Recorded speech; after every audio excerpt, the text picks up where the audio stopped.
रियासत मध्य प्रदेश के दारुल हुकूमत भोपाल में बरकतुल्लाह एजुकेशन सोसाइटी और जमीयत उलेमा मध्य प्रदेश ने मुजाहिद आज़ादी बरकतुल्लाह भोपाली की बरसी के मौके पर खिराज अकीदत पेश की।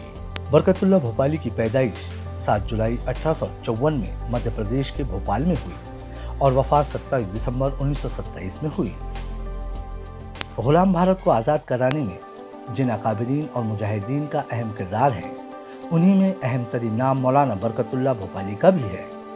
उन्होंने अपनी ज़िंदगी का बेहतरीन हिस्सा आज़ादी की लड़ाई में सर्फ किया था। यहाँ तक कि उन्होंने कहा, मैं गुलाम भारत में नहीं रह सकता, इसलिए मैं वतन छोड़कर जा रहा हूँ। जब तक कि मुल्क आज़ाद नहीं होता, मैं यहाँ कदम नहीं रखूँगा।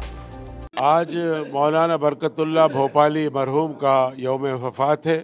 तो मौलाना बरकतुल्लाह एजुकेशन सोसाइटी क्योंकि बरकतुल्लाह के नाम से स्कूल चलाती है और बहुत सारे समाजी फलाही काम करती है, सोशल काम करती है, तो आज उनके याद में जलसा रखा गया और खराज अकीदत पेश किया गया। और साथ ही हम हुकूमत से मांग करते हैं, यूनिवर्सिटी तो बना दी गई है लेकिन उसमें और ज़रूरत है कि हम नौजवान नस्ल को आगे बढ़ाएं, नौजवान नस्ल को वाकिफ़ कराएं। तो हमारी ये कोशिश है कि आज़ादी का अमृत महोत्सव भी मनाया जा रहा है इस साल।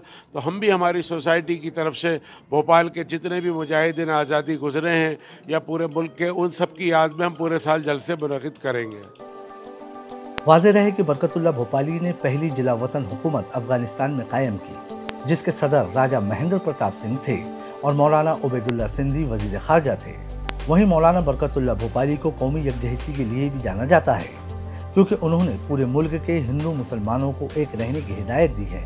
यही वजह है कि आज के जलसे में सभी मजहब के रहनुमाओं ने शिरकत की और मौलाना बरकतुल्लाह भोपाली को खिराज अकीदत पेश की। ईटीवी भारत के लिए भोपाल से कमर गौस की